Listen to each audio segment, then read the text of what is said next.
Hi, good evening to all of you. Welcome to Catholic Go Live YouTube channel. And to all of our Malaysian friends, Happy National Day! It is the 64th National Day celebrating in Malaysia today. And to commemorate more than 64 years, we are using and staying on this wonderful land.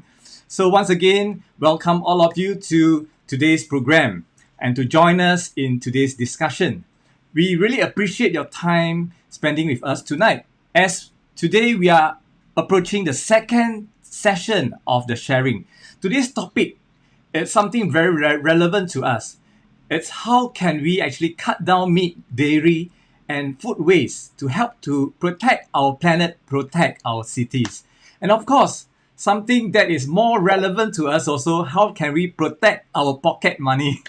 Because we are going to share with you some of the tips and tricks that you can actually save and use less electricity in our daily life. So before we actually start, I would like to invite all of you to actually share this link with your friend and invite them to come aboard and join us in our discussion tonight. So today we are very pleased and honored to have two guests to join us in today's sharing and discussion. First, we have Dr. Maria from the Cathedral of the Sacred Heart of Jesus, Johor Bahru, and of course, a dietitian, Eileen Lim from the Church of Immaculate Conception. So now let us invite them to the program. Good evening, Dr. Maria and Eileen. Hi. Hi. Hello, good evening. Okay, so today we are going to discuss on this topic. As we know, we chose this topic because these are the theme of this PROTEC campaign. This campaign was launched in year 2020, which is last year. You might be wondering what is this PROTEC is about. So before we start the program today, we would like to show you a video of what is this PROTEC campaign is about.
So once again, we have seen the impact of us human actually contribute to the destroying of the environment of our planet. So to better understand more, today we are very fortunate to have with us a dietitian, Eileen, to share with us on how can we actually maintain a healthy diet while eating less meat and dairy. As we have seen just now in the video, raising all these cows and all these animals actually use a lot of resources to actually raise them up. And how can we know to prevent food wastage in this time of global hunger? So I would like to pass the time to Eileen.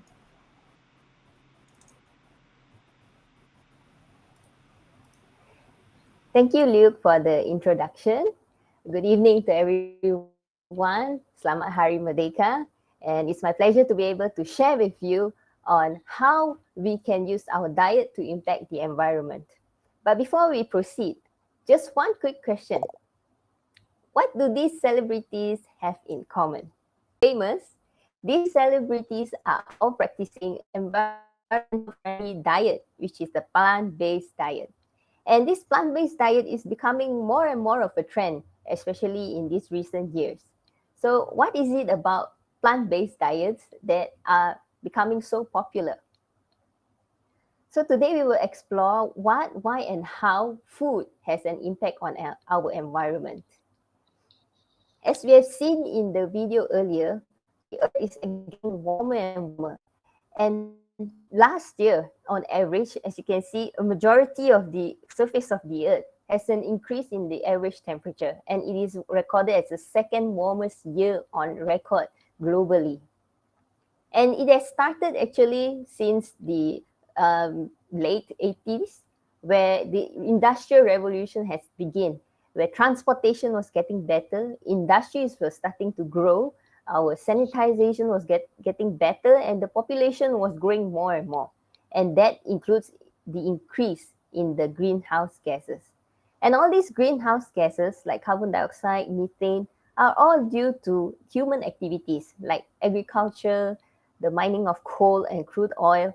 And what happens when these greenhouse gases increases in our environment? They are causing climate change, where a lot of other disasters will come. There will be melting of the sea ice and places that are full of wildfires. In fact, these pictures, while I was doing my research, is based on a few decades ago. But just recently on the news, I saw the exact same thing that's happening around us.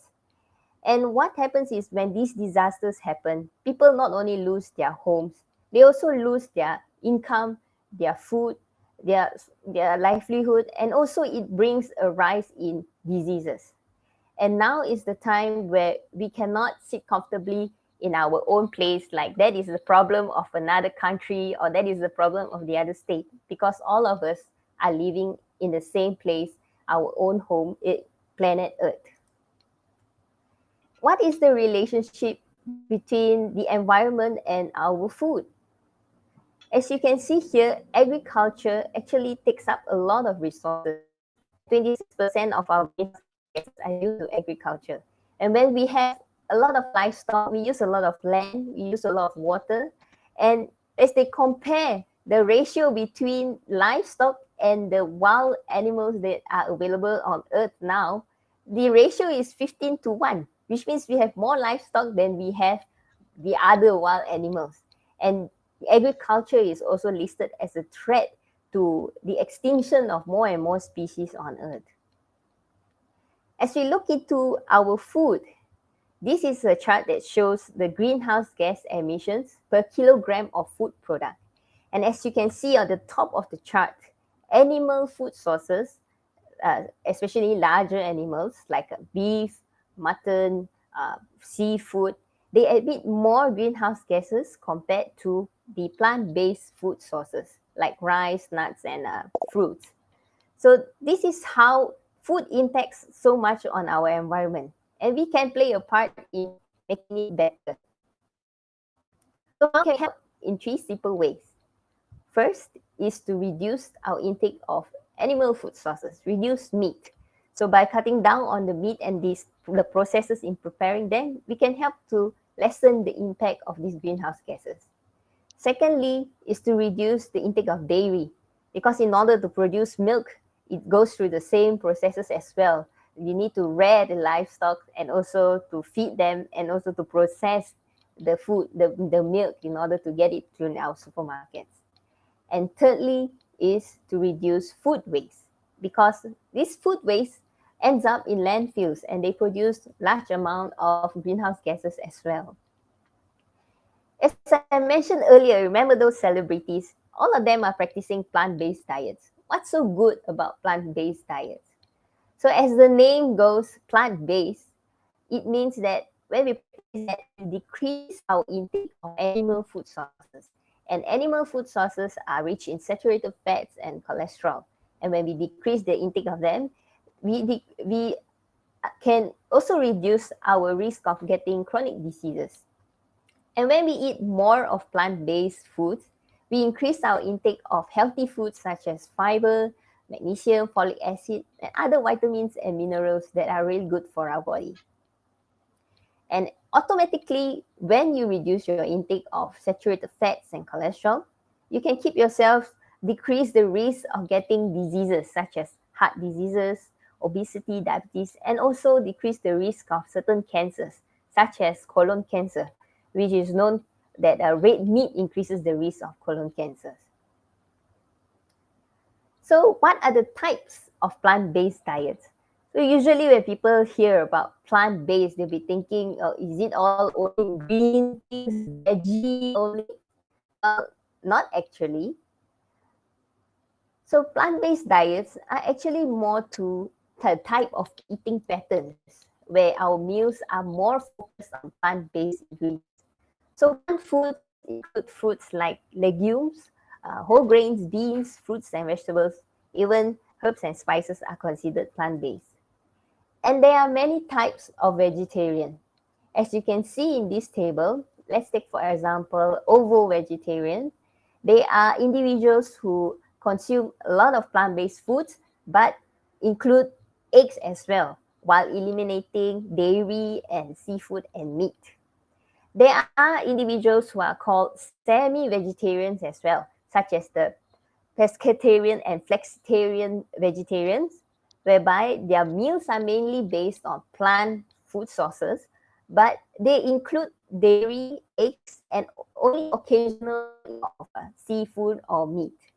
But of course, when we compare between all these vegetarian diets, the best type of vegetarian diet that would bring a positive impact on our environment is a diet that eliminates all animal food sources, which is the vegan diet, where there is no milk, no dairy, no eggs, no seafood, and also red meat or all types of meats.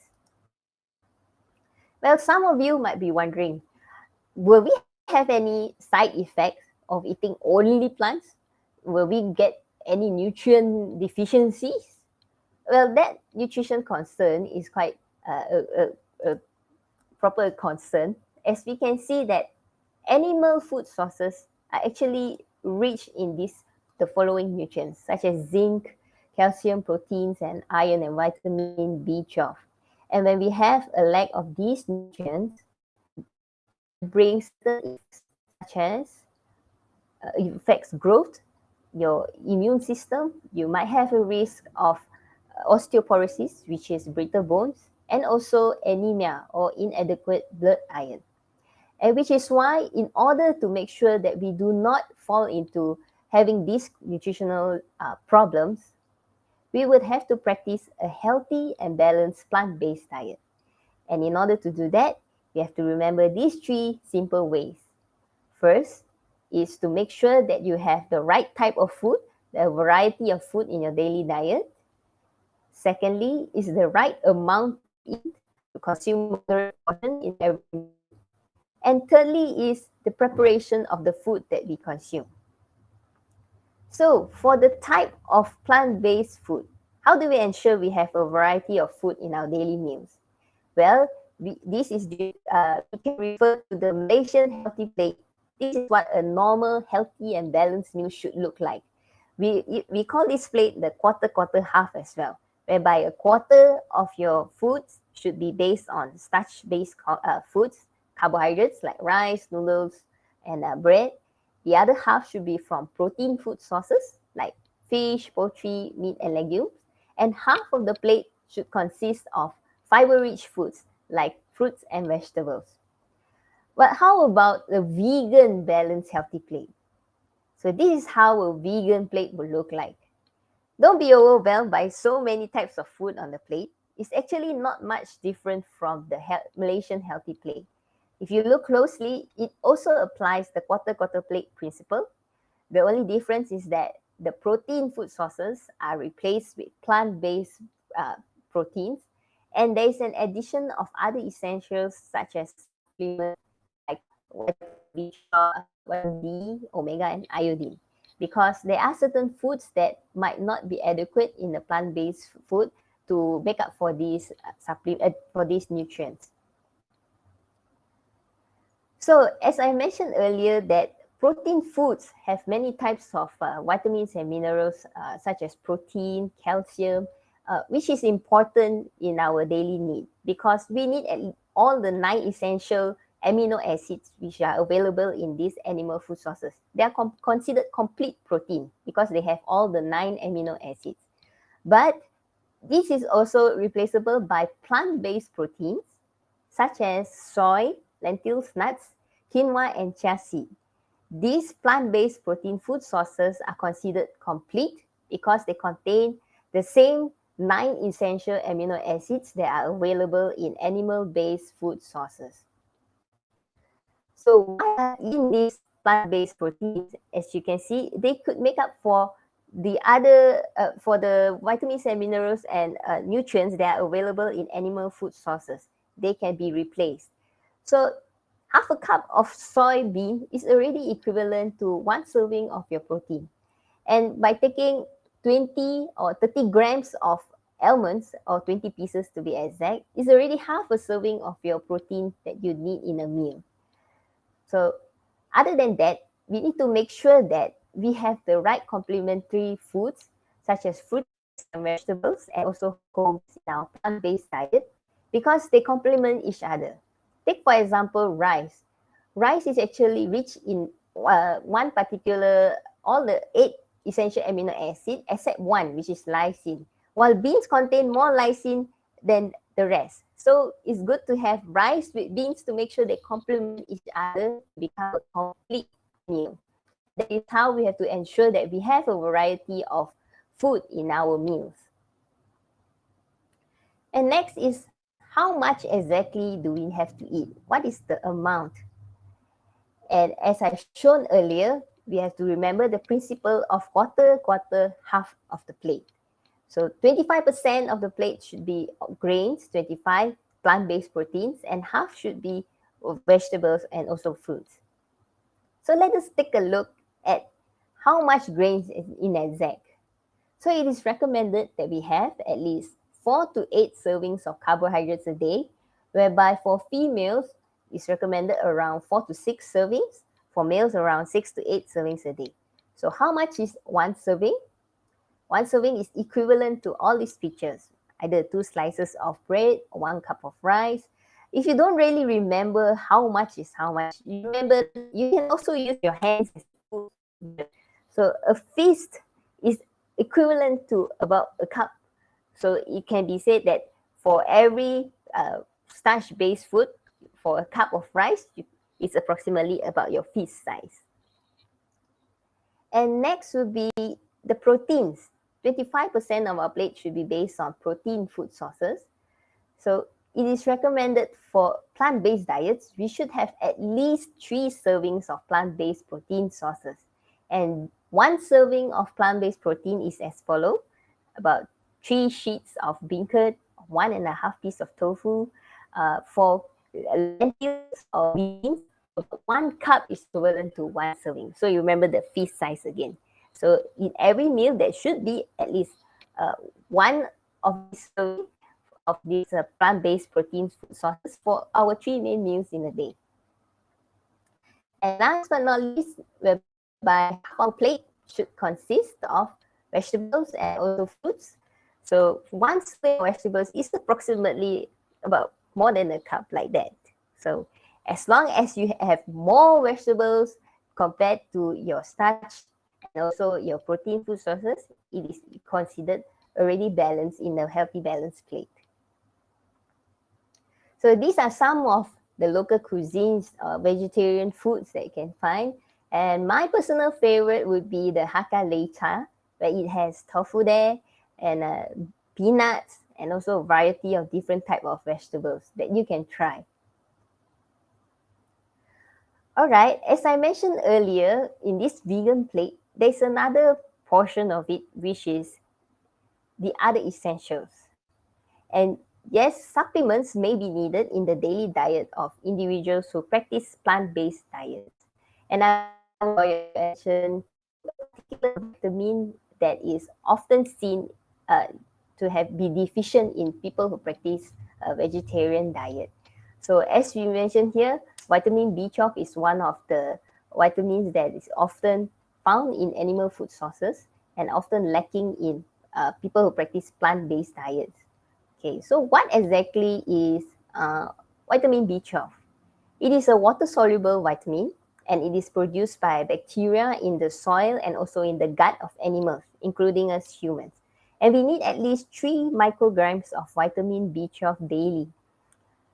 So if we have a lack of vitamin B12, what happens is we will have some of these problems like infertility, cognitive decline, like you have memory issues, you feel low in energy, numbness, and even depression may be linked to vitamin B12 deficiency.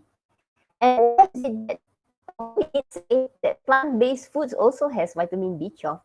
The problem is when there is extensive farming activities with all this usage of pesticides or herbicides, it reduces the quality of the soil.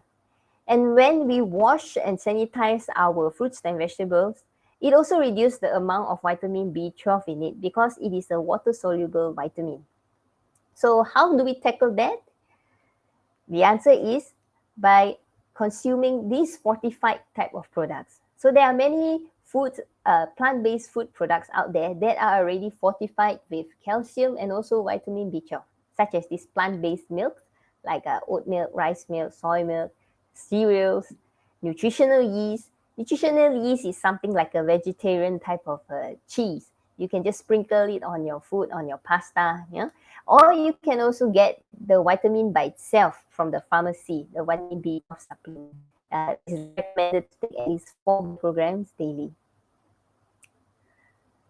So lastly, of course, if we eat vegetables but we use the wrong type of meal preparation, like maybe deep frying frequently or eating very highly processed vegetarian meals, it is also considered not healthy if we do it on a frequent basis. So the type of meal preparations that is encouraged are those that require minimal amount of oil, such as baking or roasting, steaming of food, stir fry, or even boiling or stew. And that is how we can practice a healthy and balanced plant-based food diet. But of course, apart from diet, another way that we can help to bring a positive impact to our environment is to reduce food waste. When I was younger, I'm not sure if it is relevant to you. I believe most households would hear this. When I was younger, my mom would tell me, if you don't finish your food, all the leftover crumbs or bits of the rice will be equivalent to the pimples on your future spouse's face. And when I was younger, I didn't feel that much on what about this food waste. But it still baffles me to today that there is still so much of food being wasted around the world. And there are still people who are going hungry at night. And why is that so? Why is happening? According to this data that was being done, 26% of food production is responsible for greenhouse gas emission. And if you look closely, 6% of those emissions is based on food that were not even eaten yet, which means that during the processing of this food, maybe during storage, there might be storage issues, the food goes bad and is thrown away, or there is spillage, then it's wasted that way. And all these food waste, which will eventually land up in our landfills with inadequate good air circulation, oxygen circulation, it will cause more production of methane gas and carbon dioxide, which will also cause climate change. And if we take a look closer at our own homeland, Malaysia, this was a survey being done on solid waste composition Malaysian household by our Malaysian Department of Solid Waste Management. And it is shown that a majority of the waste is from food. 44.5% of Malaysian household waste is from food. And in this statistic that was shown, Malaysians produce 15,000 tons of food waste, whereby 3,000 tons are actually avoidable food waste. It can be from, those extra buffets or those expired bread. They are food that was edible before it was thrown. And these 3,000 tons of food can actually feed 2.2 million people. That's more than the population of KL. And when they break down into the value of it, in an average household of 5, all this food wastage is actually equivalent to 225 ringgit a month or 2,100 ringgit a year. And as I was doing a research on this, I came across this article where there was an elderly in Malaysia who had to scavenge the garbage bin in order to look for food to eat. Imagine if this one average household of 5 can contribute 2,700 ringgit a year, how much can be done for our cities, this elderly uncle? How much impact that it can make for him if we just save this money or even save this food? So how can we help? These are the few ways that we can help. Firstly is to adopt a healthier and more sustainable diet, which is the plant-based diet. You don't have to go if you can't do it, full-fledged vegetarian diet. You can start slowly, maybe around 3 to 4 days in a week, or maybe either one of your main meals, breakfast, lunch, or dinner, you choose to have a fully plant-based diet. Start baby step is already good enough. Secondly is buy only what you need. Have a list when you go shopping, and stick to the list so that you can lessen the possibility of you overbuying, and maybe the food might go to waste when it expires and is not eaten. Start small and take smaller portions of food. Or if you know that that particular restaurant or stall gives you a very big portion, share it with your family members. Okay? And fourthly, put this to you. Instead of throwing away, why not you host it? You can even on nutrients to the soil for your plants. And next is to use less water, because water is also a resource. When we use a lot of it, we are also indirectly contributing to the greenhouse gas emission. And lastly is to understand the food label. There is a difference between best before date and also use by date. When the food says best before date, it usually means that even if the date is passed, it still can be eaten. But if it passes by the use by date or the expiry date, means that it is unsafe to be eaten. So make sure that if you purchase a particular food with the best before date, practice these 3 steps. First, to use your visual sense to look at the food first to ensure that there's no mold or any funny things growing on it. Next is to use your sense of smell. Whiff and smell, does it smell weird? Not normal. And thirdly is to have a little taste of it first. And if it tastes way off than the usual what it's supposed to be, then it has to be discarded. And make sure to check the food labels for other things like saturated fats or cholesterols, which are bad for frequent consumption. And that is all for my sharing tonight with you, ladies and gentlemen. Before I end, I'd like to say that saving Mother Earth is not something that we want, but it's everything that we need. And we only have this one chance to protect our Earth. And let us do it together to save our home and protect our home together. Thank you, and back to you, Luke. Thank you, Elaine, for your wonderful sharing. I think all of us actually benefited and learned a lot from your sharing just now. for myself, just now as I was listening to your sharing, I also did some kind of reflection. Because me, myself, I'm a meat lover. So I cannot live without meat, and beef, the steak is one of my favorite. So after listening to your sharing, actually, it's time for me to actually change my diet as well. It also benefit me as an individual as well as I can contribute to saving on our planet. So once again, thank you for your wonderful sharing. I think we can start small and start somewhere to actually help to protect our environment.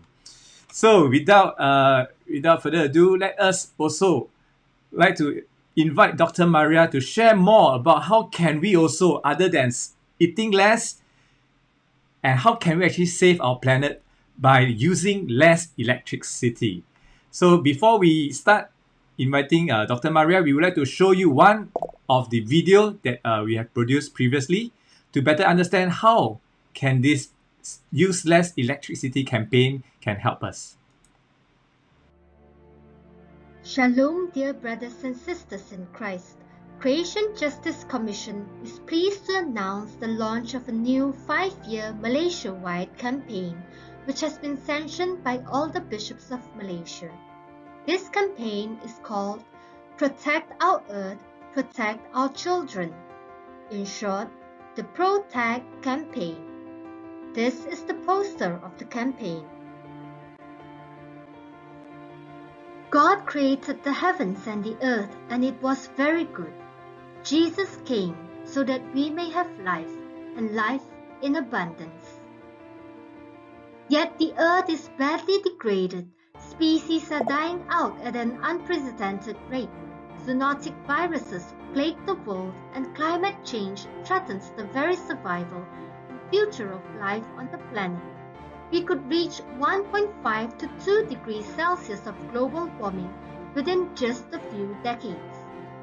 This will be catastrophic for the world. This is not God's hope for us. In Laudato Si, Pope Francis states that it is the duty of the Church to protect mankind from self-destruction. As disciples of Christ, we are bound to safeguard all creation on earth, especially the children of today and tomorrow. Therefore, being an ecological church, the Archbishops and Bishops of Malaysia have approved this campaign by the Creation Justice Commission to run for 5 years from 1st September 2020 to 31st August 2025 with different themes each year. Ecological action is imperative. The 9 bishops in Malaysia call on all the faithful in all Malaysian dioceses to implement this life-giving campaign with full zeal, perseverance, and prayer. The season of creation and the 5-year Malaysia-wide campaign, Protect Our Earth, Protect Our Children, will begin on the 1st of September 2020. The first year will focus on use less electricity. This is the Year 1 poster that you will be seeing around the church. Electricity comes from the burning of fossil fuel such as coal, gas, and oil. This contributes to a huge proportion of greenhouse gases, which causes global warming. Large hydroelectric dams cause deforestation, displaces forest communities, disrupts river ecosystems, food systems, water quality, and agriculture. It also releases a significant amount of greenhouse gases. The bishops of Malaysia earnestly call upon all parishes, religious congregations, church organizations, offices, houses of formation, and all the faithful to implement and to promote the following practices now to save all life on earth. Firstly, we can reduce the consumption of grid electricity by switching off electrical appliances when not in use, by setting the air conditioner temperature at 24 degrees Celsius and above, and by switching to LED lighting. Secondly, we can switch to renewable energy like solar, wind power, or mini hydro. Thirdly, we are called to pray for and pray with all creation daily. Please say this prayer for creation daily. You may download this prayer card from our Facebook page, Hope of Creation MSB. Do take home a copy of this prayer card, which has tips to help putting your prayer into action. There is a table to help you to convert to LED bulbs, an analysis table to help you to see up to an 8-fold cost saving that you may enjoy when you convert to LED lighting. There are also tips on keeping cool in this global warming. The PROTEC campaign is aimed at protecting mankind from self-destruction and ensuring intra- and intergenerational justice for current and future generations. We need to deepen our ecological spirituality and turn it into action. Let's do it together. Save electricity, save money, protect our earth, protect our children. Now we would like to pass the time to Dr. Maria. Thank you. Thank you. Shalom. Greetings from Creation Justice Commission, Malacca, Johor Diocese. So far, what you have heard from Eileen is the PROTEC Year 2 theme, which is cut down meat, dairy, and food waste, which was just launched this morning, actually, to start from tomorrow, September 1st, 2021. And this also marked that this is the end of the PROTEC campaign year 1, which calls for use less electricity. So the campaign year may end, but the action must continue. So I'm happy to revisit the PROTEC year 1 theme with you and urge that you continue to practice use less electricity as part of your lifestyle change. All right. So you can see from this slide that the two main greenhouse gas that drives global warming and climate change are the carbon dioxide and the methane, as Eileen has mentioned. And methane mainly comes from the agriculture, especially the livestock industry, which Eileen also highlighted, that the PROTEC 2 calls to cut down meat, dairy, and food waste will help to cut down the methane contribution to global warming. Now, the carbon dioxide mostly comes from burning of the fossil fuel for many activities, right? And this include actually the generation of electricity. Then the PROTEC year 1 was targeted to reduce the carbon dioxide from the use of electricity. But actually, the electricity is not the real bad guy when it comes to climate change. The real problem is how we generate this electricity. And as in the video, we understand that burning of fossil fuel to generate electricity and to run the factory contributes 37% of the global greenhouse emission.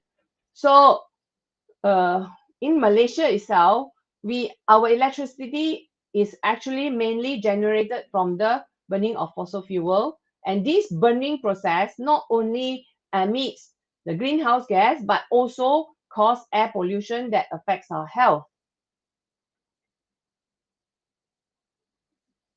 Oh, sorry.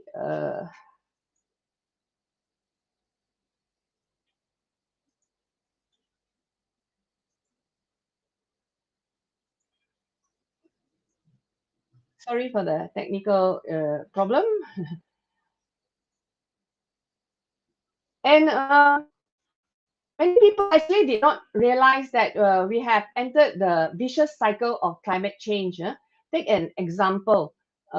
With this climate change, it was predicted that in 50 years' time, Malaysia will have daily temperature hitting above 32 degrees Celsius almost throughout the whole year, 333 days. So that will be a very hot day, right? So what most people will do, they will hit the switch, the aircon.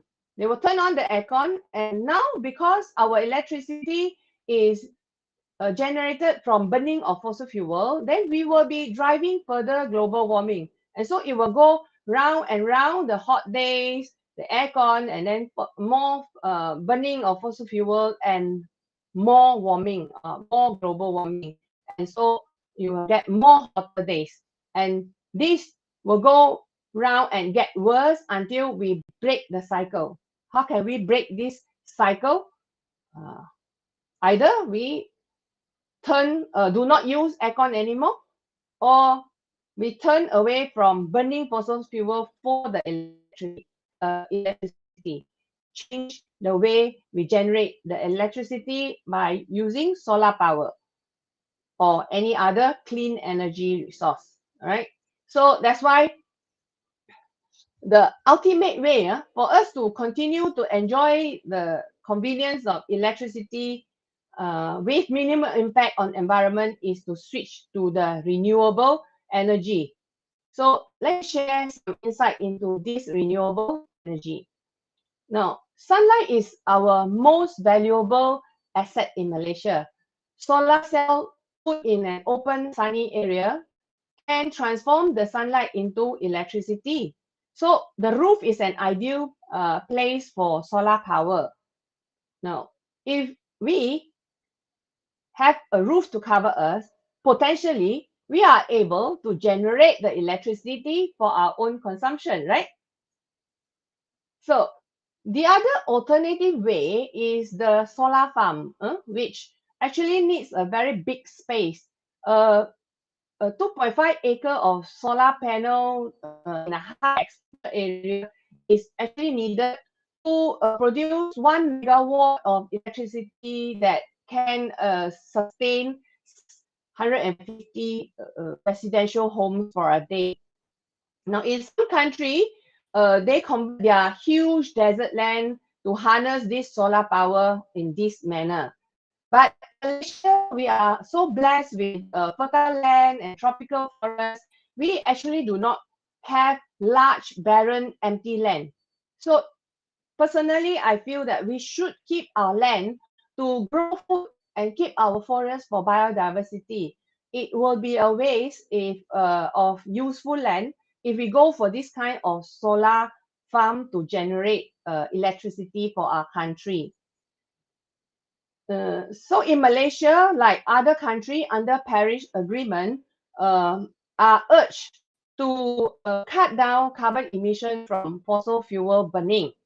So the Sustainable Energy Development Authority Malaysia, SEDA, SEDA, is set up to look into this process of switching from the burning of fossil fuel to harnessing solar energy to generate clean electricity for the country. And in February this year, they have launched the Net Energy Metering Program 3. We can visit this website for details. The link can be found in the description below. Yeah. Now, in short, to fix the solar panel on the roof actually need an initial sum of about 25 to 30,000 ringgit. And there are two ways under this program to get this initial cost covered, either by outright purchase or leasing. Now, outright purchase is to buy and fix the solar system on your roof through the registered service provider, and you can pay this initial sum by either cash or credit card or take a bank loan, right? under the leasing program, it means that you are renting out your roof to a registered investor by signing some leasing agreement on the solar energy that is generated from your roof. So you can visit the website to get more details.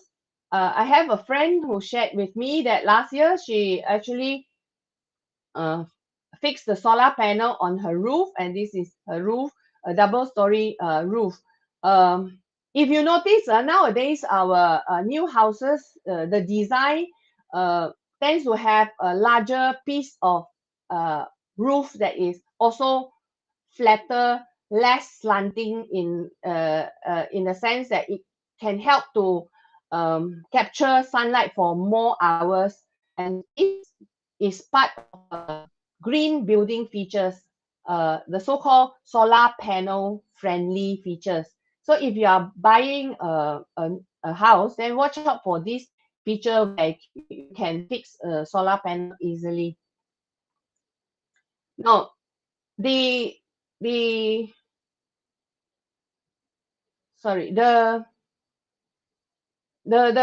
solar panel that is fixed on the roof will capture the sunlight and convert it to the electricity in the form of direct current, right? Then this direct current will flow into this inverter that is fixed near to your original meter, electric meter, and this inverter will convert the direct current into the alternating current, and this electricity will be recorded by the solar meter as kilowatt electricity, which will be exported to the Tenaga Nasional, and it will be used to offset unit by unit the amount of electricity that is imported to her household use.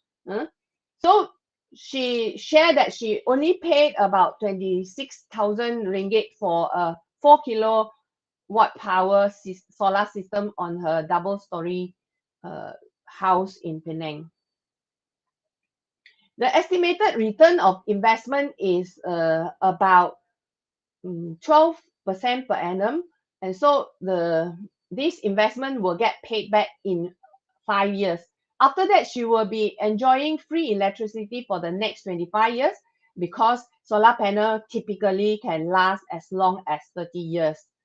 And most importantly, actually, is that the minute you have a solar power from your roof, you actually stop contributing to the global warming because you will stop burning fossil fuel. So that is how you can generate your own clean energy and enjoy the convenience of electricity without harming the environment. But until and unless you have switched to the renewable energy, whenever you use energy from the grid supplied by the Tenaga Nasional, you are actually burning fossil fuel. And this electricity is not clean electricity. So it has a much greater negative impact on the environment. So we need to reduce this consumption of the unclean energy as much as possible. And so I would like to share some ways to how we can use less TNB electricity. There is a prayer card with some tips on how we can save green electricity that was mentioned in the video. And you can download it from the Google Drive link shown in the description below. All right. And this is one of the table there that can help you to convert your light bulbs to LED with equivalent brightness.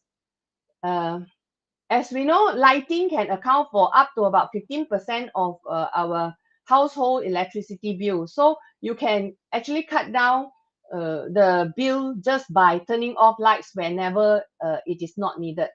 And you also can actually save further electricity by switching to all the LED lights, and this is also a quick win to not only save money but to cut down greenhouse gas emission.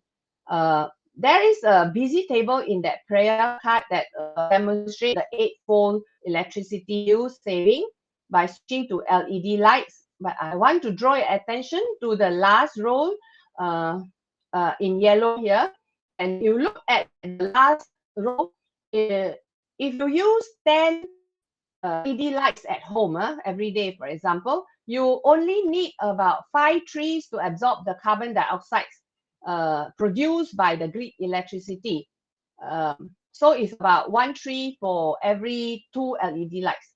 But you will need 10 trees to offset your carbon dioxide if you use compact fluorescent lights. And if you are still using incandescent light, you will need 43 trees to offset the carbon dioxide that is generated from the use of these 10 lighting. So that is how switching to LED can help. Now there are many other simple win-win ways that we also can reduce grid electricity consumption. It can be as simple as just a little adjustment to the computer monitor brightness or your handphone monitor brightness. By dimming it from 100% to 70%, you will be not only kinder to your eye because of the bright light, you also will get about 20% energy saving at the same time. Now we said that everybody cannot fly because of COVID, right? But now everybody can actually Zoom, send, forward, reply, and all this internet activity actually not only use up energy during the Zooming, forwarding, it also has created a huge amount of trash that takes away storage space from our smartphone, tablets, laptops, PC, and the servers. It's just that you don't see trash. And all this storage, they need energy to sustain it, to sustain this storage. So if we just delete all these unnecessary files, apps, phone, photos, videos, then we are not only just extending the life of our gadget, but we'll also be saving a huge amount of carbon dioxide emitted from the wasted energy with this storage of unnecessary junks. So I will encourage everybody to regularly do some spring cleaning of your digital equipment, as well as whenever there is an auto-generated email coming in, you please hit that unsubscribe button. Now, a third way is to switch off the electrical appliances when not used, but you should off it at the wall, because many equipment nowadays, although no longer in use, there is this standby light there, all right, that actually will continue to use electricity. And these are called the vampire power. Vampire power is the unnecessary wasteful energy, though small in each item, but when you add up each item that each person use, with the world population of 7 billion, these will become significantly large amount of wasted energy. So, for example, almost every household has a TV. Some may have more than one, right? So, on average, when the TV is on standby, left it on standby, you're not watching it, but it is on standby, then switch off the wall, then this TV will still consume about 5 watts for every hour that is on standby. And so in a year, this energy will come out to about 2 kilowatt, which will produce about 1.1 kilogram of carbon dioxide a year for every hour on standby. So if you are on standby for 20 hours every day, then you will need to plant extra 1 tree to handle this CO2 from this vampire power alone, not counting to the carbon dioxide that is generated from your other appliances usage or your car, things like that. That is TV in a household. On the personal basis, almost all of us are also haunted by this vampire power. For example, I just discovered I usually like to charge my handphone when I go to sleep. But then now I realize that I have been actually feeding a vampire every night, because when mobile phone is being charged, it usually get fully charged within 1-2 hours, and after fully charged, it will continue to draw about 2.2 watts when it is still plugged in at a fully charged level. And this is the vampire. So if I sleep for 7 hours, only 2 hours is useful energy that charged my battery to the full. Then I'm wasting 5 hours of energy for nothing, but killing my phone battery, because when you keep it charged, it will have that low energy that actually may reduce your the battery life. So it is recommended now I actually changed my habit to charge my phone during the day and plug it off the charger once the phone is fully charged. So this will help to save your battery, save your pocket, and save the planet. Laptop is another big vampire in the digital world. Did you know that the screensaver, the so-called screensaver, actually save no energy on if the laptop is active, or it is not active but with a screensaver running, the laptop will use 45 watts.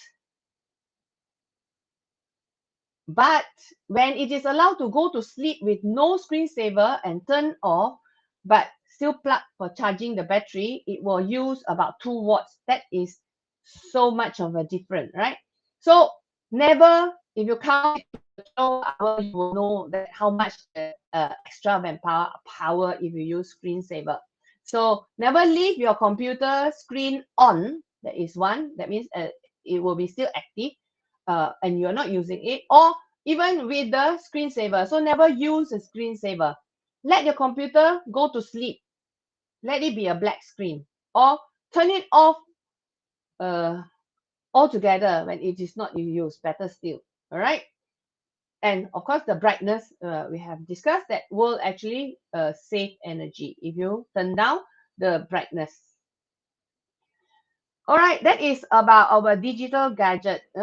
So what about the aircon? The simplest way to save energy from aircon is to set the air condition temperature higher than 24 degrees.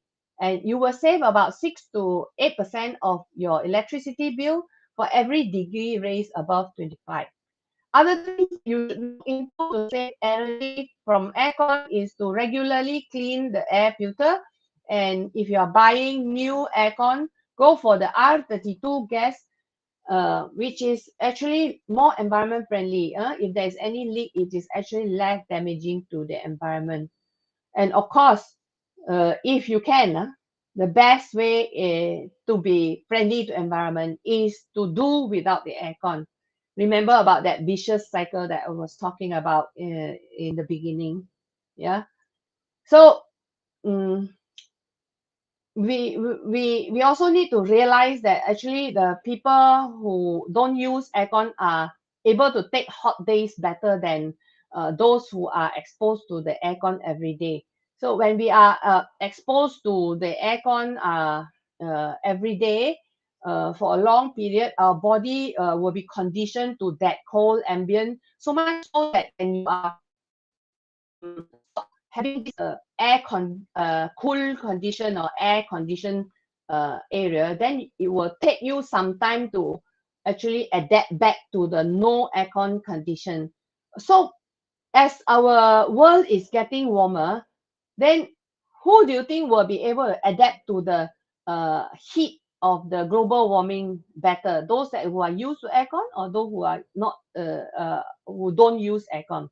Of course, by those who are not conditioning their body with the air condition, they will be better to adapt to the heat that is slowly rising. They will be more resilient to the climate change. So start training your body to use heat without aircon. Build your resilience by keeping cool with other ways, with low carbon measures. Personally, I don't use aircon. I keep myself cool by using fan, and I take short cold showers when the heat is too much for me. All right, and plant trees to provide shades for my home, and many foliage. Even if it's not big trees, it actually improves the surrounding. It helps to cool down the surrounding, and then it could keep your home cooler. All right, so there are many more ways that actually can cut down the electricity that you can find in the internet. The Diocese of Keningau has actually selected many easy and doable ways, and they send it out as WhatsApp, on the WhatsApp as tips penjimatan tenaga. And they sent it out last year, and it is now archived in their Facebook page photo album. So you can see the link given in the description if you're interested. Now, so before I conclude, I want to quote from the IPCC report. They concluded that the IPCC concluded that every action matters, every bit of warming matters, and every year matters, and every choice that we make matters in terms of global warming. So beware of every action that we carry out so casually. It actually can cumulatively cause further injury to our wounded planet. And I want to urge everybody to continue to save electricity, save money, protect our earth, and protect our children. God bless. Thank you, Dr. Maria. As we know, Dr. Maria is also a member of the team working on this PROTEC project. So once again, we thank you for your wonderful sharing on the ill effect of our overusage of the electricity that we consume every day in our life. So now it's the time for our audience to actually interact with our panel. We would like to invite all of you to actually post questions onto the live chat panel so that we can post the question to our panel and to share more with us. So we would like to take some time to actually collect some questions or feedback from all of you so that we can make this session more fruitful. Yeah. So just now we were hearing from Dr. Maria that simple things like switching the aircon to the correct temperature, tuning down the brightness of the computer, or switching off some of the lights and switching to LEDs can actually help to reduce the emission of harmful gas into our environment. So those are some of the tips that we can actually adapt onto our daily life. Yeah, we have Karen to thank Dr. Maria for your wonderful sharing as well. Thank you. So please feel free to ask any question with regards to how can we save electricity or how can we actually eat and stay healthy. Yeah, okay, cool. Lucy Tiong actually thank both of you for the good information. Yes. Okay, so if you have any burning questions, please type it in the live chat panel so that we can actually share with everybody of your questions. So Dr. Maria, would you like to share with us what kind of project, what kind of activities we will be looking after this, what kind of programs that we can actually join and take part in this PROTEC project? Because of the current COVID conditions, so our activity will mainly focus on creating awareness through the virtual platform. So we just launched, like I said, we just launched the Year 2 campaign. And so we have actually lined up a series of talk on Tuesday nights, 8:30 every Tuesdays on various topics. Also we try to cover different other languages as well. So we to go for plant-based and cut down meat. So just a little bit more for those who didn't join us tonight. Maybe the others can also join in. We are maybe touching slightly different things as well. Yeah. And then there will be another session on the 14th of September that we are talking in more detail on the what is the why are we calling for plant-based diet, and so how our food, the way we eat, is eating into the future, our next generation. These are the two main topics, and then there's another third topic is that how does the food waste actually affects the environment in a little bit more detail. Because of the limit in time, Eileen briefly covered it, and so we would like to revisit this topic and dive a little bit more. And also have and also the second topic on the environment impact, the whole thing will be in 4 languages, and so all this is available on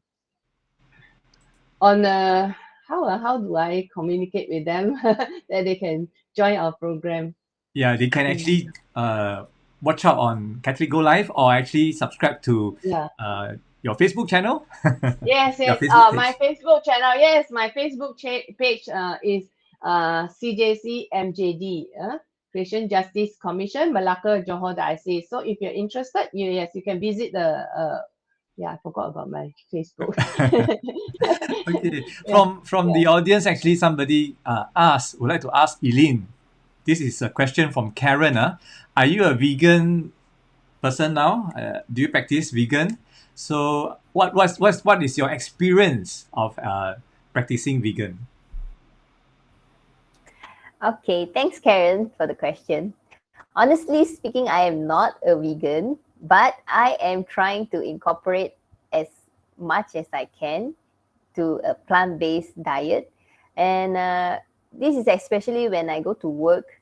I try to bring my own 3-compartment Tupperware because I want to limit food waste. And then I would choose sources like tofu or tempeh as my protein source. If I cannot make it for the other meals of the day, at least I will try to make one meal a plant-based, fully plant-based diet. Yes, but I believe that in the coming future, I will do my best to increase the frequency of having a fully plant-based diet meals. And I hope that all of you are able to join me on our mission to practice plant-based diet. Sure, like what we have heard from Eileen just now, there are many benefits of being a vegan consumer. So we can actually start slow from somewhere, and then eventually we can slowly also build up our immune system as well to have a healthier lifestyle. And of course, online there is we have a question from Bonnie Ho. Can we invite both speakers from time to time to give the same presentation to other interested groups? Oh, I think they are more than happy. Yes, of course. Yes, of course, Bonnie. Yeah, sure. So as you know, this information will always on the channel as well. You can always share this link to your friends so that they can also rewatch this video and gain all this information. Yeah, so thank you for the question. If you have more questions, I think the time is already quite late. So we would like to invite all of you to also leave a comment if you have further questions. Then we can actually invite our guests to actually respond to your question. So once again, we'd like to thank all of you, especially our both panel, to share a lot of useful information with us tonight. With that, we would like to invite both of you to actually have a last word to actually encourage our audience to start somewhere to save our planet and save for our children. Can I have Eileen first? Okay, as I mentioned earlier, that this is something that we have a choice in our diet. We have a choice to make. I mean, it's something that we can make a change in. So let us do it together. Start small. Like for example, as I mentioned, just one meal a day to be a plant-based meal, and gradually increase it as you get used to it, and you will see the impact on your own health as well as the environment. And let us do our own part in helping to protect our earth by just making this small change in our diet. Thank you.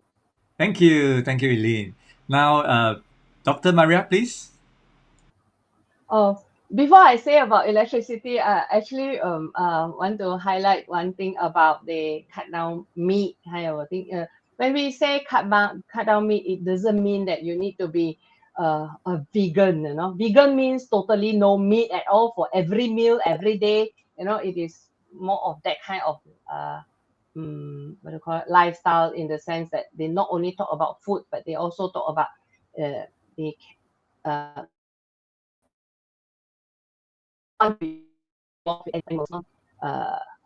not using leather and things like that. We are not talking about that kind of vegan. You do not really need to go all the way to become vegan. You, like Luke said, that you actually can start. Eileen also said that they can start small. And so if you can't do a full day, or you can do a meal, right? Or you can switch or cut down half of your meat consumption to start off, you know, and then slowly you will find it quite interesting to actually venture into plant-based diet. But whatever it is, for health reason, I think don't think of the plant-based diet as the vegetarian, where they use a lot of you know, some of the commercial vegetarian food, they tend to have a lot of is from tofu, and we are not talking about that, right, Eileen? We are talking about vegetable options as whole food rather than those mock meat, mock meat, natural food. we want a natural plant whole base, less processed food, because the processing is now also actually unnecessarily destroy the nutrient, at the same time actually cost more energy as well. Yeah, so yeah, that is about the cut down meat campaign. For electricity, I just want to urge that I think electricity is so important in our life lah. So, but then let's don't take it for granted. Don't take it for granted. There are many things that we do. If you look at it and think about it, it is unnecessary. There are many times we wasted these natural resources unnecessarily. And the second thing that I want to urge people is that think about solar energy. All right, that is the ultimate way where we can actually enjoy the electricity and be free of the damaging the world. Having that being responsible for damaging the environment because of fossil fuel burning. Yeah, I think that is what we need to aim for. Thank you once again. Thank you, Eileen and Dr. Maria, for your wonderful sharing. I think all of us has benefited from your sharing just now, and I believe we can actually start somewhere, be it cut down meat or save electricity.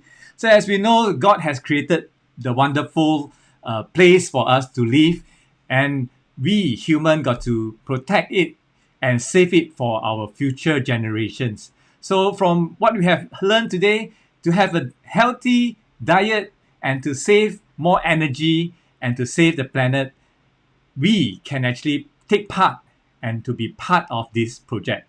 So with this, we like to end the program tonight. We hope that if you like the program, please help us to share around among your friends, and also do remember to subscribe to our channel. And we will see you in the next channel.